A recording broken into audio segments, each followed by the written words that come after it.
موسیٰ علیہ السلام کی قوم نے پوچھا آپ کا رب سوتا ہے؟ بڑے پٹھے سیدھے سوال کر دے سن. ابھی فرعون کو ڈوبتے دیکھا سامنے، اور فرعون کے لشکر کو ڈوبتے دیکھا. ابھی ان کے پاؤں گیلے تھے، چند قدم چلے تو آگے ایک بستی میں ایک بت تھا جس کی بستی والے پوجا کر رہے تھے. تو کہنے لگے موسیٰ اجعل لنا الہا کما لہم آلہہ. قرآن کی آیت ہے موسیٰ ایک ایو جا خدا سانو بھی لے دے اسی میں انہوں متھا ٹیکیے. میں کہا فٹے منہ توڑا وہ ہونے تو تسی ویکھیا کہ کیوں رب نے تھوڑی مدد کیتی ہے تو ہن پتھر دا بت منگدے پے ہو میرے کولوں.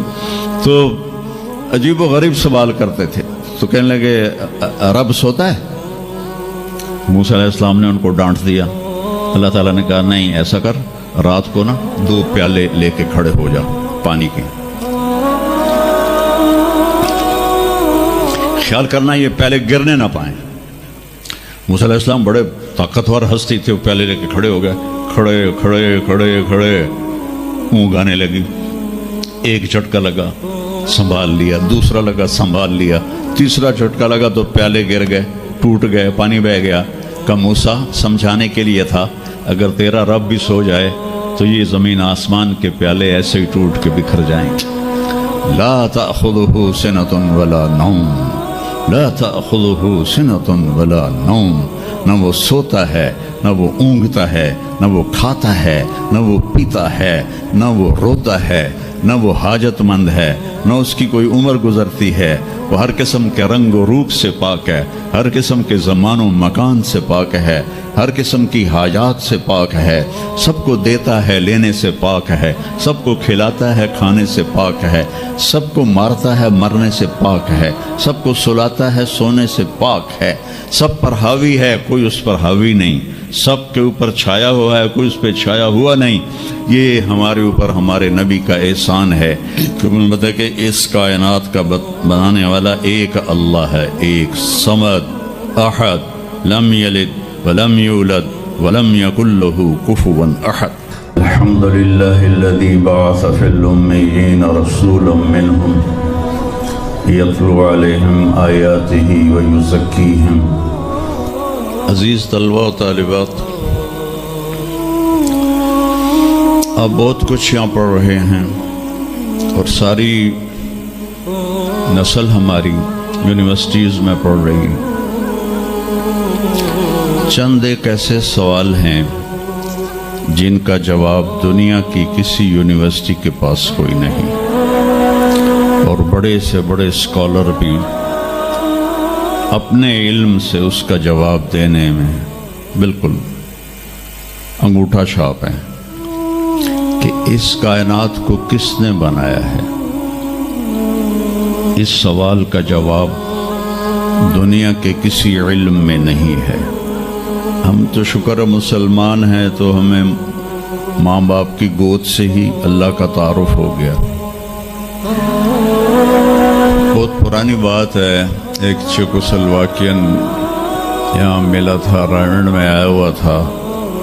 تو میں نے اس سے پوچھا کہ اس کائنات کا بنانے والا کون ہے، کوئی پتہ ہے؟ کہنے لگا اسی کو ڈھونڈنے نکلا ہوں، ابھی تک تو کوئی پتہ نہیں. پھر دوسرا سوال ہے کہ اس نے یہ کائنات بنائی کیوں ہے، وہ ہے کون؟ پھر اس نے یہ کائنات بنائی کیوں ہے، اس کا جواب بھی آپ کے پاس کوئی نہیں، کسی کے پاس بھی کوئی نہیں. پھر تیسرا سوال ہے میں کیوں پیدا ہوا؟ میں نے کوئی اپلیکیشن دی تھی؟ ان بچیوں نے کوئی درخواست دی تھی کہ ہم نے لڑکی پیدا ہونا ہے؟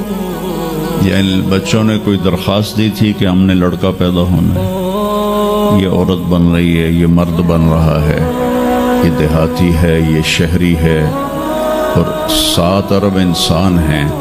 سب کی شکلیں مختلف ہیں، آنکھوں کا رنگ مختلف ہے، انگلیوں کے پوروں پر چھپا ہوا پرنٹ مختلف ہے. 7 ارب انسانوں میں سے کسی کا یہ پرنٹ کسی کے ساتھ نہیں ملتا. تو ایسا باریک بین کون خالق ہے جس نے، ہم روشنی میں چیز بناتے ہیں اور اللہ تعالیٰ ماں کے پیٹ کے اندھیروں میں بناتا ہے. یخلقکم فی بطون امہاتکم خلقا من بعد خلق فی ظلمات ثلاث. پھر موت کیا چیز ہے؟ کیوں مر جاتے ہیں؟ پیدا ہونے کی درخواست نہیں دی تھی، پیدا کر دیا. کیوں پیدا کیا پتہ کوئی نہیں.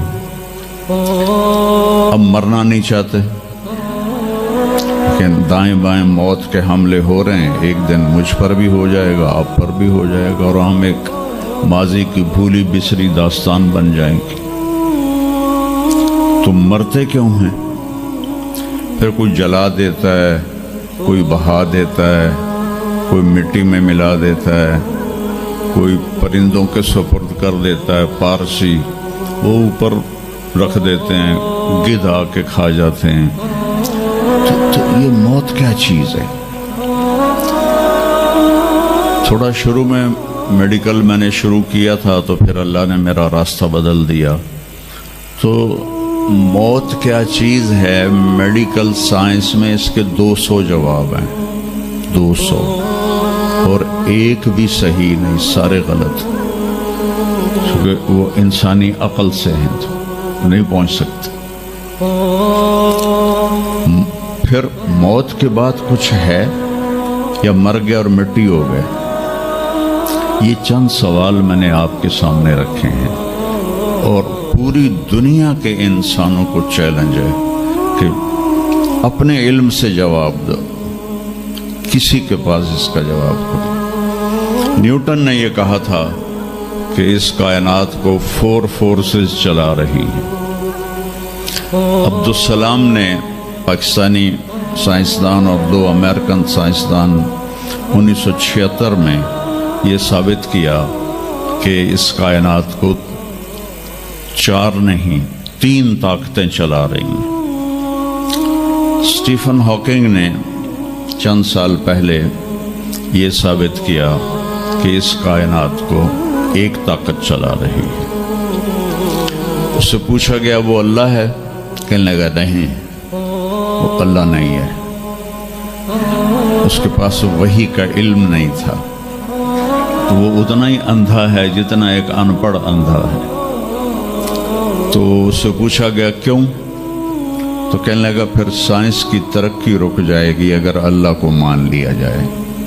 تو یہ وہ سوال ہیں جن کو جواب ڈھونڈتے ڈھونڈتے عمر گزر جائے گی، آپ ڈھونڈ نہ پاؤ گے. اس لیے ایک بہت بڑا طبقہ ہے جو کہتا ہے اللہ ہے ہی کوئی نہیں، یہ سب کچھ آپ پہ ہی بن گیا ہے، اپنے آپ ہی بن گیا. عبد الخالق صاحب نے تو کچھ بھی نہیں کیا، مستریوں نے بھی کچھ نہیں کیا، یہ ہال اپنے آپ ہی کھڑا ہو گیا، اور کرسیاں بھی اپنے آپ بچھ گئیں. ایسی بے وقوفوں والی سوچ بھی بلا کوئی قابل تعریف ہے کہ علامہ اقبال نے فرمایا تھا، ہیچ چیزیں خود بخود چیزیں نشد، ہیچ آہن خنجر تیغ نشد، ہیچ حلوائی نشد استاذ کار، تا غلام شکر ریز نشد، مولوی ہرگز نشد مولا روم، تا غلام شمس تبریز نشد. اسی دہریت کو، ایتھیسٹ کو یہ ایڈریس کیا ہے کہ کوئی چیز خود بخود نہیں بنتی. کبھی دیکھا ہے کہ ہیچ آہن خنجر تیغ نشد، لوہے کا ٹکڑا پڑا ہو اور 1000 سال کے بعد وہ اچانک تلوار میں تبدیل ہو گیا ہو، چھری میں تبدیل ہو گیا ہو، خنجر میں تبدیل ہو گیا ہو؟ کبھی دیکھا ہے؟ نہیں ہوتا ایسے. کوئی حلوائی اس وقت تک مٹھائی بنا نہیں سکتا جب تک کسی استاد کے پاس بیٹھ کر لڈو کو گول کرنا نہ سیکھے، اور مولوی روم، مولانا روم نہیں بن سکتے جب تک شمس تبریز جیسی شخصیت کی صحبت حاصل نہ ہو. میں دونوں کے مزار پہ گیا ہوں، ترکی میں اونیا میں دونوں حضرات دفن ہیں، پیر بھی مرید بھی. مولانا روم کو آج شاید کوئی دھرتی پہ جانتا بھی نہ، اور میں اس یونیورسٹی میں ان کا نام بھی نہ لیتا۔ وہ ایک فلسفی عالم تھے اور منطقی عالم تھے۔ وہ دور تھا فلسفہ اور منطق کا، مسلمانوں نے قرآن و حدیث کا علم بہت پس پشت کر لیا تھا، اور جو فلسفہ اور منطق کے عالم ہوتے تھے وہ بادشاہوں کے دربار میں بڑی جگہ پاتے تھے۔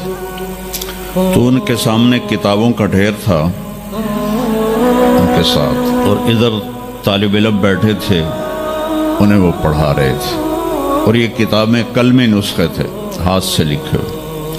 تو شمس تبریز رحمہ اللہ مسجد میں داخل ہوئے ننگے پاؤں، اور سفر کے آثار پگڑی پر بھی کپڑے پر بھی۔ تو وہ بڑی سادگی سے پوچھتے ہیں کہ مولانا این چیست، یہ کیا ہے؟ وہ کتابوں کا ڈھیر۔ تو نے اس کو یوں دیکھا تو کہے تو ان پڑھ جائے چٹے انہوں میں کی جواب دے وہاں، کہنے لگے این است کہ تو نمی دانی، میرے پیارے یہ وہ ہے جو تو نہیں جانتا۔ تو ایک دم آگے بڑھے، کتابوں کو یوں دھکا دیا، ساتھ ہی تالاب تھا، ساری کتابیں تالاب میں چلی گئی۔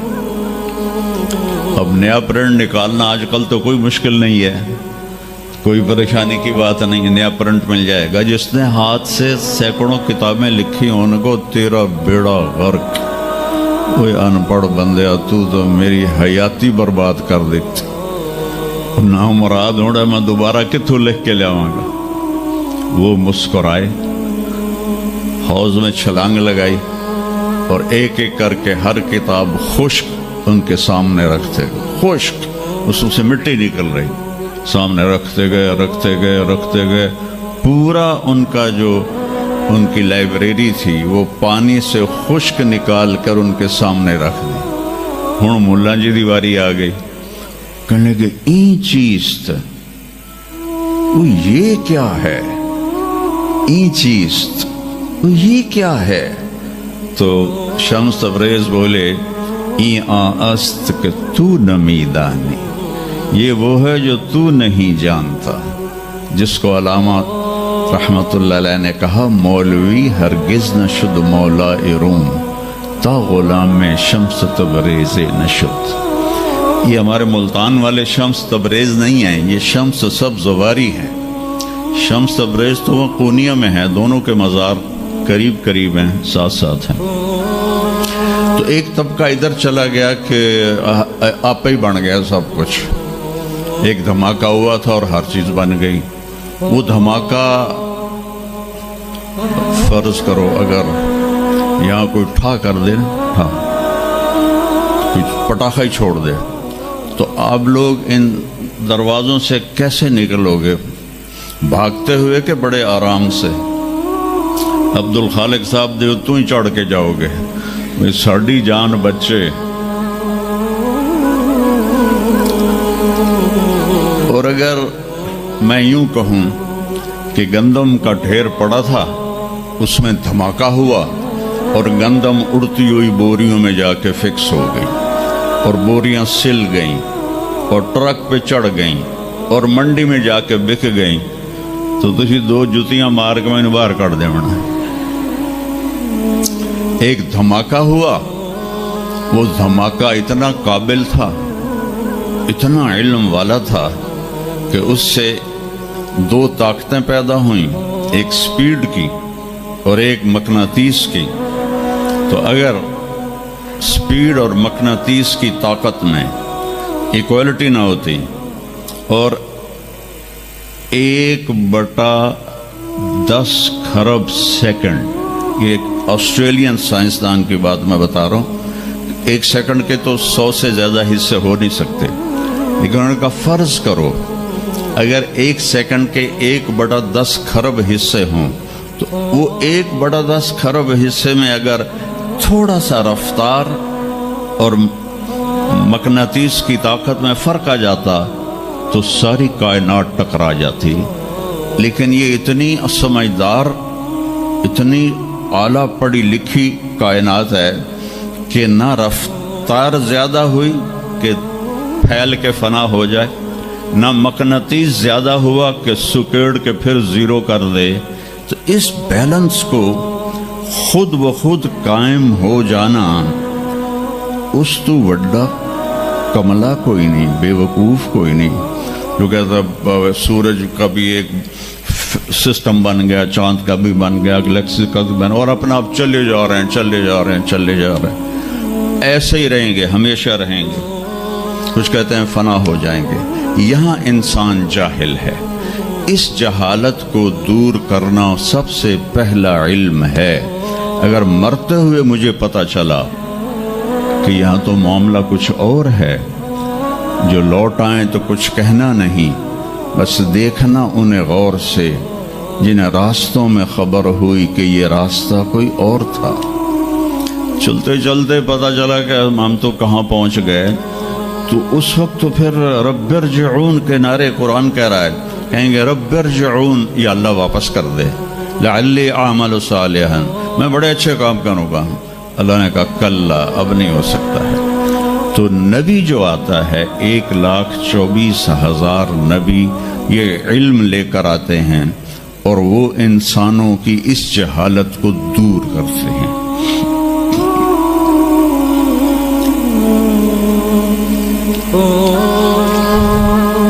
سب سے آخر میں اللہ تعالیٰ نے جناب رسول اللہ صلی اللہ تعالی علیہ وسلم کو پیدا کیا، ان کی زندگی کو قیامت تک کے لیے نمونہ بنانا تھا۔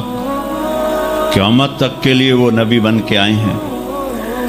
لکل قوم ہاد، ہر قوم میں نبی آتے تھے، لیکن ہمارے نبی کے بارے میں اللہ نے کہا وما ارسلناک الا کافۃ للناس بشیرا ونذیرا، ہم نے آپ کو پوری دنیا کے انسانوں کے لیے بھیجا ہے۔ تو اس کے لیے ضروری تھا کہ آپ کی زندگی کی ہر چیز کھلی کتاب کی طرح آج بھی ہمارے سامنے موجود ہو۔ اگر میں آپ کے طریقے پر چلنا چاہوں تو میرے پاس مواد موجود ہو، تو یہ واحد نبی ہیں جن کی ہر چیز اللہ تعالیٰ نے محفوظ کی۔ کسی نبی کی پوری زندگی محفوظ نہیں ہے، کسی نبی کی، آدم علیہ السلام سے لے کر عیسیٰ علیہ السلام تک کسی نبی کی مکمل زندگی موجود نہیں ہے۔ اور ہمارے نبی کی زندگی پیدائش سے لے کر آنکھ بند ہونے تک ایک ایک پل کی زندگی آپ کی ہمارے پاس موجود ہے۔ میں نے ایک آیت پڑھی تھی لقد جاءکم رسول من انفسکم، میں موریتانیہ گیا، وہاں پڑھتے ہیں لقد جاءکم رسول من انفسکم۔ موریتانیہ ویسے تو افریقہ میں ہے لیکن عرب ملک ہے، وہاں سارے یمنی عرب رہتے ہیں سارے، اور پورے موریتانیہ میں آپ حیران ہوں گے ایک بھی بے نمازی نہیں، پورے موریتانیہ میں ایک لڑکا لڑکی مرد عورت بے نمازی نہیں۔ اور صومالیہ میں گیا، ایک بچہ بچی مرد عورت بے نمازی نہیں۔ ہمارے بچے، آپ لوگ کالج آتے ہو تو موبائل آپ کے ہاتھوں میں ہوتے ہیں، بس میں بیٹھے ہو یا گاڑی میں بیٹھے ہو، موبائل پہ آپ کی نظر ہوتی ہے۔ اور میں چونکہ 2 دفعہ گیا ہوں صومالیہ، 2 دفعہ، تو وہ بچے جب صبح جا رہے ہوتے ہیں اسکول تو ان کے ہاتھوں میں قرآن ہوتے ہیں اور وہ قرآن پڑھتے جا رہے ہوتے ہیں، کوئی میچ ہی نہیں ہے، ایسی خوبصورت زندگی ان کی۔ تو آدم سے عیسیٰ علیہ السلام تک کسی نبی کی مکمل 25 نبیوں کے نام قرآن میں ہیں، 25 آئے تو 1,24,000 ہیں۔ 1,24,000 میں 5 نبی سب سے بڑے ہیں، نوح علیہ السلام، ابراہیم علیہ السلام، موسیٰ علیہ السلام، عیسیٰ علیہ السلام اور محمد علیہ السلام۔ یہ 5 نبی اولو العزم کہلاتے ہیں، یہ سب سے بڑے رسول ہیں، سب سے بڑے رسول ہیں۔ لیکن زندگی صرف ہمارے نبی کی، من انفسکم میں اشارہ ہے آپ کی خاندانی وجاہت کی طرف کہ آپ بنو ہاشم سے ہیں جو سب سے عالی خاندان ہے، اور آپ کا نسب آدم علیہ السلام تک محفوظ ہے، بے داغ نسب ہے۔ آپ نے فرمایا میں اپنے باپ، جتنے بھی میرے پیچھے باپ ہیں، کسی میرے باپ سے زنا ثابت نہیں ہے، میرے کسی باپ نے زنا نہیں کیا ہے۔ یہ نسل کی حفاظت کا نظام چلایا۔ ایک دفعہ میں نے ملتان کی ضلع کونسل سے اپنے تلمبہ ہمارا ہوم ٹاؤن ہے تو اس کے گرد ہماری زمینیں ہیں، تو میں نے اپنے بزرگوں کے دیکھنے کے لیے نام شجرے، تو وہاں سے میں نے 3 لاکھ روپیہ دے کے تو وہ رجسٹر نکلوایا۔ 1874 کا رجسٹر تھا، تو اس میں 1874 سے پہلے کا تو لکھا ہوا نہیں ہے، بعد کا لکھا ہوا ہے آخر تک۔ تو اس میں 19 نام مجھے ملے، میں ان کو یاد نہیں کر سکا، حالانکہ میرے پیو دادے پردادے، لیکن میں یاد نہیں کر سکا۔ دہرانے کی کوشش کی، حافظہ بھی اللہ نے اچھا دیا، یاد نہیں ہوئی۔ تو اس میں وہ دلچسپی نہیں تھی۔ میں نے اپنے نبی کا نسب نامہ یاد کرنا شروع کیا، اس میں 90 نام ہیں، اور میرے دل میں تھا کہ میں روضہ رسول کے سامنے کھڑے ہو کر آپ کو سلام پیش کروں گا، آپ کے نسب کا پوری پیڑھی، ہماری پنجابی میں پیڑھی کہتے ہیں، پوری پیڑھی پڑھ کے میں آپ کو سلام پیش کروں گا، کیونکہ ہمارا کلچر ہے، ہم لوکل لوگ ہیں، ہم مائگریٹڈ نہیں ہیں، نسلوں سے آباد ہے اور زمیندار ہیں۔ تو ہمارا ایک کلچر ہے کہ ہمارے مراسی ہوتے ہیں، وہ آ کے ان کا کوئی کام نہیں ہوتا، سرداریاں قائم، دیر آباد، میاں طارق جمیل دے، میاں اللہ بخش دے، میاں نیت علی دے، میاں گانے دے، میاں جہانے دے، اگو مینوں بھی نہیں پتا، وہ پڑھی جاندے، اور وہ لے کے جاتے ہیں دانے، لے کے جاتے ہیں پیسے، ان کی بچیوں کی شادیاں کرواتا ہوں، بیمار ہو جائیں علاج کرواتا ہوں، اور کام وہ دھیلے کا نہیں کرتے۔ ایک مراسی اپنے بیٹے کو لے کر آ گیا، میں ڈیرے میں تھا، کہنے لگا میاں صاحب، ہمارا ٹائٹل وہاں میاں صاحب میرے پوتر نو نوکری لوا دیو۔ میں کیا کدی مراسیاں نوکری کیتی ہے پہلے؟ کہنے لگا بھوکے مر گئے ہیں، دیرے اجڑ گئے ہیں، زمیندار شہرانوں بڑھ گئے ہیں، تو سوا کوئی سانو خیرات ہی نہیں لبدی، تو چلو کوئی نوکری کر لوے۔ میں نے اس کے سامنے بیٹھے فون ملایا، فاطمہ شوگر مل کے جو جی ایم تھے میرے دوست تھے، میں نے کہا ایک بچہ بھیج رہا ہوں، رکھ لو۔ انہوں نے کہا بھیج دیں، لیبر میں رکھ لوں گا۔ تو میں نے اسی طرح کہہ دیا چاچا انہوں لے جا، لیبر اچ رکھ لے سن، بھلا ہوئے سرداریاں قائم۔ چوتھے دن دونوں پھر میرے ڈیرے پر، میں کہا تینوں تو مظفر گڑھ بھیجے آئی تو واپس کیوں آ گیا؟ تو اس کا باپ کہتا ہے میاں صاحب میں سمجھا لیبر کوئی وڈا افسر ہوندا ہے، تو میرا پتر افسر ہو سی، انہیں تو بوریاں چوا چوا چوا دی کنڈ بن چھڑی۔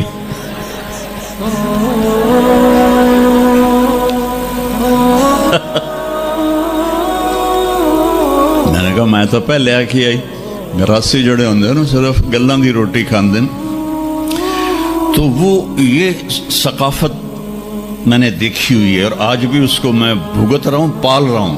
باقی سب زمینداروں نے ہاتھ کھڑے کر دیں، لیکن میں نے اس کو زندہ رکھا ہوا ہے۔ من انفسکم لقد جاءکم رسول من انفسکم۔ یہ واقعہ ہے صبح 10-11 بجے کا، تو آف سیزن تھا، اتنا رش نہیں تھا۔ تو عصر کے بعد میں نکلا نماز پڑھ کے، تو ایک لڑکا بھاگا بھاگا آیا، کہا جی آپ مولانا طارق جمیل ہیں؟ میں نے کہا جی۔ میں کہا تم مجھے پہچانتے ہو؟ کہا نہیں جی، آپ کے ساتھ لوگ تھے کافی، تو میں نے ایک آدمی سے پوچھا کہ یہ کون ہے، تو انہوں نے کہا یہ مولانا طارق جمیل۔ کہا جی میں ابھی عصر کی نماز میں پہلے آ گیا تھا، یہ عصر کے بعد مجھے وہ بات بتا رہا ہے، میں عصر کی نماز سے پہلے آ گیا تھا، پرانی مسجد میں جگہ مل گئی، بیٹھے بیٹھے مجھے نیند آ گئی، تو میں نے خواب میں اللہ کے نبی کو دیکھا، انہوں نے فرمایا کہ طارق جمیل کو بھی میرا سلام کہہ دو۔ تو وہ جو میرا پیڑھی پڑھ کے سلام عرض کرنا تھا وہ بارگاہ رسالت میں قبول ہوا۔ لقد جاءکم رسول من انفسکم، کہاں سے لاؤ گے ایسا رسول کہ جس کی زندگی کی ہر چیز محفوظ ہو۔ پھر افریقہ میں پڑھتے ہیں من انفسکم، انفس کہتے ہیں نفیس کو، کہ ایسا نفیس کوئی ہے۔ ایک بدو عورت تھی، جب آپ تشریف لے گئے نا ہجرت کر کے مدینہ، تو رابغ ایک جگہ آتی ہے، وہاں بھوک لگی، پیاس میں، تو ایک خیمہ دیکھا، وہاں پہنچے تو ایک بڑھیا بیٹھی تھی، اس کا نام تھا ام معبد الخزاعیہ۔ تو آپ نے سوال کیا، ماں جی ہم مسافر ہیں، کوئی کھانے کو ملے گا؟ تو نے کہا بیٹا قحط کا زمانہ ہے، کچھ بھی نہیں ہے۔ تو ایک بکری بیمار اور کمزور اور بن بیاہی کھڑی ہوئی تھی، تو آپ نے کہا اس بکری سے دودھ نکال لوں؟ تو اس نے ایسے بڑی حیرت سے دیکھا کہ یہ عرب ہو کہ ایسی بات کر رہا ہے کہ اس بکری سے دودھ نکال لوں؟ تو وہ کہنے لگی یہ تو بن بیاہی ہے، اس کا تو ویسے بھی اس کے جسم پر بوٹی نہیں ہے، اس سے ایک قطرہ بھی کوئی نہیں۔ کہا ماں جی آپ اجازت دیں؟ کہا لگا ٹھیک ہے۔ تو وہ آپ کو غور سے دیکھنے لگی، کیونکہ انہونی بات ہو رہی تھی، اپنے اتنا بڑا وہ تھا برتن، وہ آپ نے لیا اور اس کے تھنوں کو یوں ہاتھ لگایا تو وہ چھلک کے مشکیزے کی طرح نیچے آ گئے، اور آپ نے دودھ نکالا، وہ فل ہو گیا۔ آپ نے حضرت ابوبکر کو پلایا، عامر بن فہیرہ کو پلایا، عبداللہ بن اریقت جو آپ کے رہبر تھے، آخر میں آپ نے خود پیا، پھر دوبارہ نیچے بیٹھے اس کے، اور پھر نکال کے پورا وہ جگ بھر کے رکھ کے دیا ہے۔ بکری کی عمر ہوتی ہے 7 سال، 7 سال تک یا ذبح ہو جائے یا وہ از خود مر جائے گی، بہت کم ہوتا ہے کہ کوئی بکری 7 سے 8 سال ہو جائے۔ یہ اس بکری کو میرے نبی کے ہاتھ لگے تھے، یہ بکری 22 برس زندہ رہی، 22 برس، اور اس کو ذبح نہیں کیا گیا، یہ مر گئی، خود ہی مر گئی، وہ نبی کے ہاتھوں کی برکت۔ شام کو اس کا خاوند آیا ابو معبد، نے کہا یہ دودھ کہاں سے؟ تو ام معبد کہنے لگی اس بکری سے۔ پاگل ہو گئی ہیں، یہ بکری دودھ دے سکتی ہے؟ کہ میں بھی یہ سمجھی آئی نہیں دین دی، پر کوئی جادوگر آیا ہے، وہ ہتھاں دی کرامت آئی ہے، جگ بھریا پیا۔ کہنے لگا ان عتیلی، مجھے اس کی صورت بتا، وہ کیسا تھا؟ مجھے لگتا ہے یہ وہ قریشی ہے جس کی خبر مشہور ہو گئی ہے کہ وہ مکہ چھوڑ کے مدینے جا رہا ہے۔ تو اب وہ بولی، ترجمہ بعد میں کروں گا، آپ الفاظ کا ردم اور اس میں جو موسیقی ہے اس کو آپ تھوڑا محسوس کیجئے گا۔ رأیت رجلا ظاہر الوضاء ابلج الوجه حسن الخلق لم تعبه ثجلة لم تزری به سعلة وسیم قسیم فی عینیہ دعج فی اشفارہ وطف فی صوتہ سحل فی لحیتہ کثافہ فی عنقہ سطع اذا تکلم علاہ البہا واذا سکت علاہ الوقار من انفسکم۔ میں نے ایک شخص دیکھا، مجھے یوں لگا جیسے 14ویں کا چاند ہی کپڑے پہن کے زمین پہ آ گیا ہے، ایسا دیکھا۔